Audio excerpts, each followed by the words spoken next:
സംഭവം എന്താണെന്ന് വെച്ചാൽ ഈ ഒരു റഫ് സ്കെച്ച് ഈ ഒരു CNC മെഷീനെ കൊണ്ട് വരപ്പിക്കുക എന്നുള്ളതാണ്.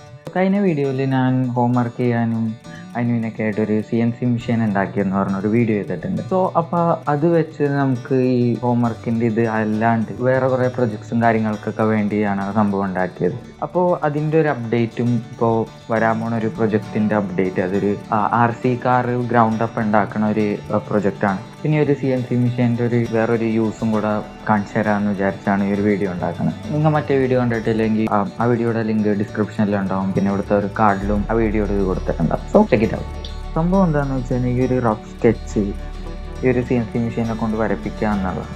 അപ്പോൾ അതിനുവേണ്ടി ഫ്യൂഷൻ 360 എന്ന് പറഞ്ഞൊരു സോഫ്റ്റ്വെയർ ആണ് യൂസ് ചെയ്യുന്നത്. അപ്പോൾ ഈ ഫ്യൂഷൻ 360 യൂസ് ചെയ്യണം എന്തിനാണെന്ന് വെച്ച് കഴിഞ്ഞാൽ മെഷർമെൻറ്റ്സും കാര്യങ്ങളൊക്കെ കറക്റ്റ് കിട്ടാൻ വേണ്ടി. അപ്പോൾ ഇൻസ്കേപ്പിലായാലും നമുക്ക് അതൊക്കെ ചെയ്യാൻ പറ്റും. ബട്ട് ഈ ഒരു ഇത്രയും കൂടെ എളുപ്പമായിട്ടും മെഷർമെൻറ്റ്സും കാര്യങ്ങളൊക്കെ ഇത്രയും കൂടെ കറക്റ്റായിട്ട് കാണാനും ഉണ്ടാക്കാനും എളുപ്പമായിട്ട് തോന്നിയത് ഫ്യൂഷൻ 360. ആൻഡ് പേഴ്സണൽ യൂസിന് ഫ്യൂഷൻ 360 ഫ്രീ ആണ്. അപ്പോൾ ഇതിനകത്ത് ഫ്രീ വേർഷനിൽ നമുക്ക് DNX എന്ന് പറഞ്ഞ ഫയൽ ഫോർമാറ്റൊന്നും വഴിയൊന്നും എക്സ്പോർട്ട് ചെയ്യാൻ പറ്റില്ല. ബട്ട് നമുക്കൊരു ഒറിജിൻ എന്ന് പറഞ്ഞൊരു എക്സ്റ്റൻഷൻ ഇതിൽ കയറ്റിക്കഴിഞ്ഞാൽ നമുക്ക് SVG ആയിട്ട് സംഭവം എക്സ്പോർട്ട് ചെയ്യാൻ പറ്റും. എക്സ്പോർട്ട് ചെയ്ത ഫയൽ നമുക്ക് ഇൻസ്കേപ്പിൽ ഇട്ടിട്ട് നമുക്ക് G കോഡായിട്ട് കൺവേർട്ട് ചെയ്യാൻ പറ്റും. സോ അതാണ് എൻ്റെ പ്ലാൻ. ഇപ്പോൾ ഫ്യൂഷൻ 360 പഠിക്കേണ്ടത് like 3D models and CNC engraving കാര്യങ്ങൾക്കൊക്കെ വേണ്ടി ഫ്യൂഷൻ 360 കൂടെ പഠിക്കാമെന്ന് വിചാരിച്ചു. സോ അതും അതിനും കൂടെ വേണ്ടിയാണ്.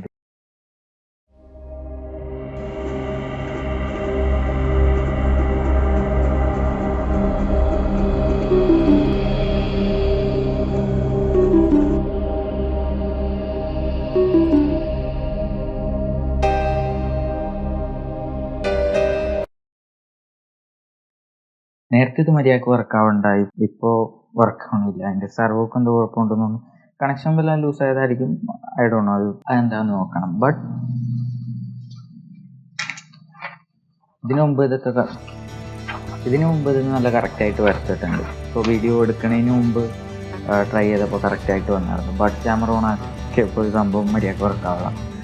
ബട്ട് എനിവേ, ഇതായിരുന്നു റെഫറൻസ്, ഇതാണ് ഔട്ട്പുട്ട്. അപ്പോൾ ഇവിടുത്തെ ഒരു 4 സെൻറ്റിമീറ്റർ ടെസ്റ്റ് ചെയ്ത് നോക്കാം. 4 centimetre correct. So it's accurate. അപ്പോൾ ഇത് ചെറിയൊരു വീഡിയോ ആണ്. ഇതിൻ്റെ ഒരു യൂസ് കേസ് കാണിക്കാമെന്ന് വിചാരിച്ചു. ആൻഡ് അപ്പോൾ റെക്കോർഡ് ചെയ്താണ്. ഒരു remote control car ground up ഉണ്ടാക്കാമെന്ന് വിചാരിച്ചു. അപ്പോൾ അതിന് വേണ്ടിയുള്ള ഒരു PVC കട്ട് ചെയ്യാനുള്ള ഒരു ബേസ് ടെംപ്ലേറ്റ് ആണ് ഇത്. അപ്പോൾ അത് ഉണ്ടാക്കി ടെസ്റ്റ് ചെയ്ത് നോക്കാമെന്ന് വിചാരിച്ചു. സോ ഇത് കാലിബ്രേറ്റ് ചെയ്തായിരുന്നു. അത് കഴിഞ്ഞിട്ട് പിന്നെ അത് മെഷർമെൻറ്റ്സിൻ്റെ ഇതൊന്നും ഇതിൽ വരച്ച് നോക്കിയിട്ടുണ്ടായില്ല. അപ്പോൾ ഇത് കറക്റ്റ് ആയിരിക്കുമല്ലോ എന്നൊരു ഡൗട്ട് ഉണ്ടായി. ബട്ട് ഇതെല്ലാം കറക്റ്റ് ആയിരുന്നു. ബട്ട് ഇപ്പോൾ സംഭവം വർക്കാവണില്ല. സെർവർക്ക് എന്തോ കംപ്ലൈൻറ്റ് ഉണ്ട്. സോ അത് ഫിക്സ് ചെയ്യണം. ആൻഡ് വീഡിയോ ഇഷ്ടപ്പെട്ടാൽ ലൈക്ക് ചെയ്യുക. ഇങ്ങനത്തെ വീഡിയോസൊക്കെ ഇനി കാണണമെന്നുണ്ടെങ്കിൽ സബ്സ്ക്രൈബ് ചെയ്യുക. ആൻഡ് ഇത് മാത്രമല്ല, ഫ്ലട്ടറിൻ്റെ ഉണ്ട്.